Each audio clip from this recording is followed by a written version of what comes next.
नमस्कार दोस्तों, मेरा नाम है नितिन तेवतिया और आज हम बात करेंगे 2021 के बजट के बारे में। 2021 का बजट 1 फरवरी 2021 को प्रेजेंट किया गया था।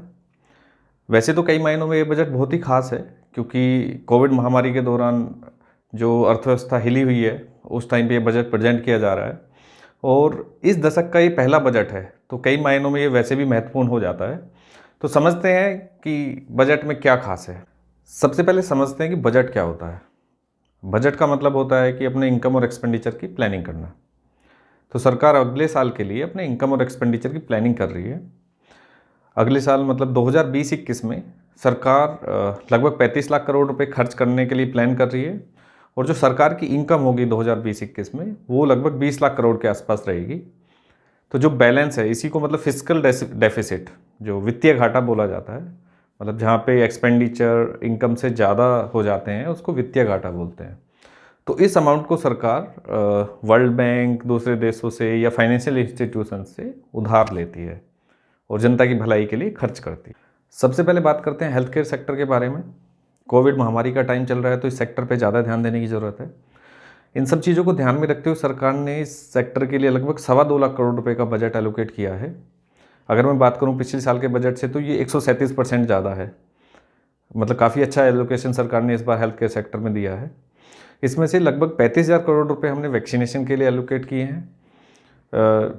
एक नई स्कीम लॉन्च की है पीएम आत्मनिर्भर स्वस्थ भारत योजना, जिसमें लगभग 64,000 करोड़ रुपए का बजट एलोकेट किया गया है। इस स्कीम के तहत जो हमारे टीयर 2 सिटीज़ हैं या टीयर 3 सिटीज़ हैं, मतलब जो भी छोटे शहर हैं, उनमें हेल्थ केयर फैसिलिटीज़ को डेवलप किया जाएगा जी, या जो फैसिलिटीज़ वहाँ पे ऑलरेडी हैं उनको इम्प्रूव किया जाएगा। मतलब कि नए नए हॉस्पिटल्स वहाँ पे बनेंगे।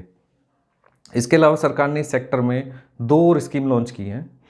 एक तो जल जीवन मिशन अर्बन और दूसरी स्कीम है अर्बन स्वच्छ भारत मिशन 2.0। अब बात करते हैं इंफ्रास्ट्रक्चर के बारे में। तो किसी भी देश, क्षेत्र या किसी भी स्टेट की डेवलपमेंट के लिए वहाँ पे रोड कनेक्टिविटी, रेल कनेक्टिविटी का होना बहुत ही ज़रूरी है। तो सरकार पहले से ही काफ़ी सीरियस है इंफ्रास्ट्रक्चर को लेके। मतलब हाईवेज़ और रेलवेज़ पे सरकार का काफ़ी फोकस है। इस बार भी सरकार ने काफ़ी बड़ा अमाउंट रोड ट्रांसपोर्टेशन और रेलवेज़ के लिए अनाउंस किया है। अगर मैं बात करूँ रोड ट्रांसपोर्टेशन को लेके तो लगभग 1,18,000 करोड़ रुपए का बजट सरकार ने एलोकेट किया है।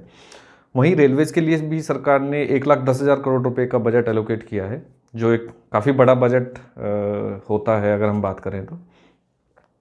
जो स्टेट्स हैं तमिलनाडु, केरला और वेस्ट बंगाल में नए नए हाईवेज़ अनाउंस किए हैं, जहाँ पे नए नए हाईवेज़ हैं जो आपस में कनेक्ट करेंगे बड़े बड़े शहरों को और छोटे शहरों को भी उनसे कनेक्टिविटी अच्छी मिल पाएगी। फाइनेंस और इंफ्रास्ट्रक्चर के क्षेत्र में सरकार ने और भी बड़े अनाउंसमेंट्स किए हैं। कपड़ा उद्योग को बढ़ावा देने के लिए सरकार 7 नए टेक्सटाइल पार्क बनाएगी, जिससे इस क्षेत्र को बढ़ावा मिलेगा और यहाँ पे रोजगार के नए अवसर क्रिएट होंगे। इंश्योरेंस सेक्टर की अगर हम बात करें तो सरकार ने एफडीआई को 49% से 74% कर दिया है। मतलब विदेशी निवेश इस क्षेत्र में पहले से ज़्यादा हो पाएगा। ज़्यादा विदेशी निवेश आने से रोजगार के नए अवसर क्रिएट होंगे और यहाँ पे जो कंपटीशन बढ़ने से कंज्यूमर को भी फ़ायदा होगा। इस साल सरकार एलआईसी का आईपीओ भी लेके आएगी और साथ ही साथ कुछ सरकारी कंपनीज़ को इस साल डिसइन्वेस्ट करेगी।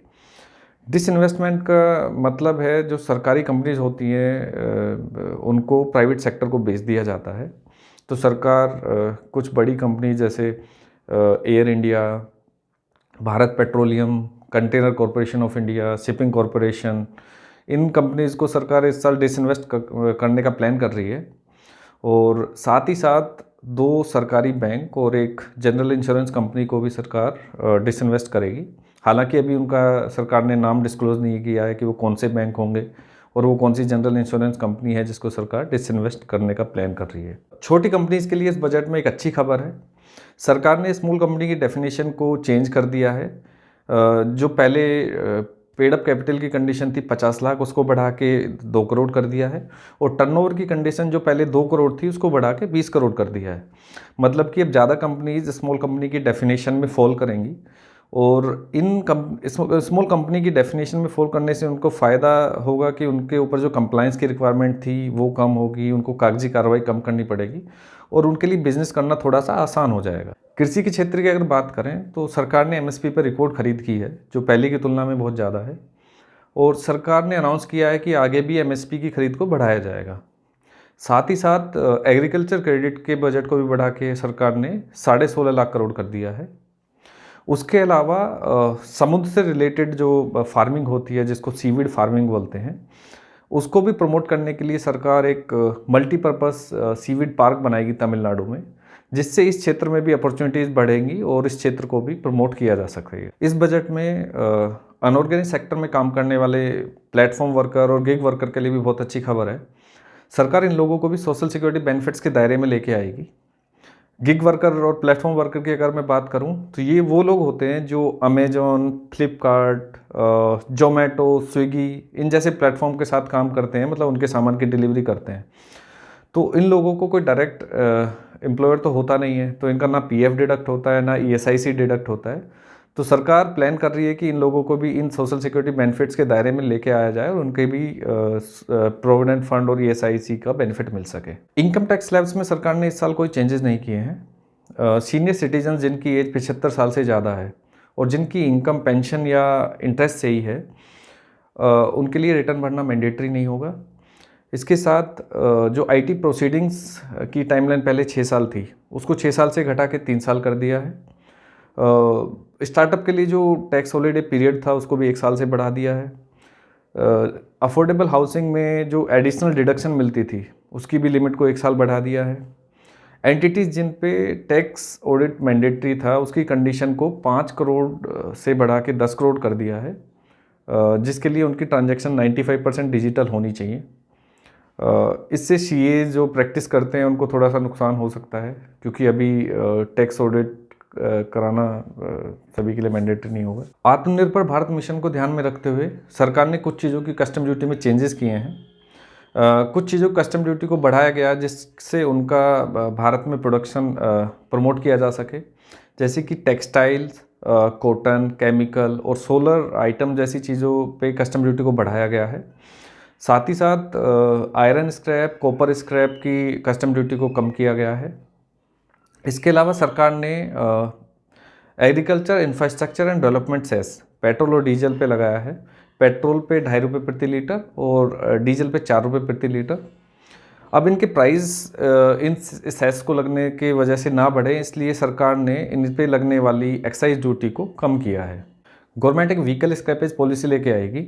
इस व्हीकल स्क्रैपेज पॉलिसी के कई फ़ायदे होंगे। एक तो ऑटोमोबाइल इंडस्ट्री को बूस्ट मिलेगा इससे। दूसरा, जो पुराने व्हीकल हैं जो ज़्यादा पोल्यूशन करते हैं उनके लिए एक सिस्टम बनेगा और उन लोगों को इंसेंटिवाइज किया जाएगा नई व्हीकल लेने के लिए, जिससे पोल्यूशन भी कम होगा। हायर एजुकेशन के फील्ड में गवर्नमेंट लेह में एक सेंट्रल यूनिवर्सिटी बनाएगी।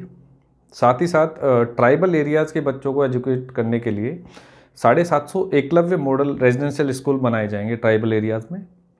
और जो ट्रस्ट, एजुकेशन या हॉस्पिटल के फील्ड में काम कर रहे हैं उनकी ऑडिट लिमिट को 1 करोड़ से बढ़ा के 5 करोड़ कर दिया गया है, जिससे उन पे कंप्लायंस का बर्डन कम होगा और वो इस फील्ड में अच्छे से काम कर पाएंगे। साथ ही साथ रिसर्च एंड डेवलपमेंट के फील्ड में सरकार ने 4000 करोड़ का एक project deep sea ocean mission announce किया है, जिसके तहत समुद्र में लिविंग और नॉन लिविंग चीज़ों की रिसर्च की जाएगी, जो हमारे लिए काफ़ी बेनिफिशियल होगा। ये थे 2021-22 के बजट के कुछ मेन पॉइंट्स जो अभी हमने डिस्कस किए।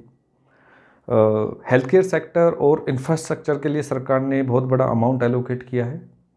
एमएसपी की भी खरीद को सरकार ने बढ़ाया है और आगे भी इसको बढ़ाया जाएगा, इसका भी आश्वासन दिया है। साथ ही साथ आत्मनिर्भर भारत को मजबूत करने के लिए या उसको प्रमोट करने के लिए भी सरकार ने कुछ चेंजेस किए हैं। काफ़ी सारे कंप्लायंस रिक्वायरमेंट कंपनीज़ के ऊपर से हटाए हैं या उनको कम किया गया है, और किसी भी प्रकार के लोगों को लुभाने के लिए ये बजट नहीं बनाया गया है। तो कुल मिला के ये एक डेवलपमेंटल बजट है जो देश की तरक्की में सहायक साबित होगा। और अगर आपकी कोई और ओपिनियन है तो आप ज़रूर कमेंट बॉक्स में लिखें, और मुझे सपोर्ट करने के लिए मेरे चैनल को सब्सक्राइब करें और इस वीडियो को लाइक करें। धन्यवाद।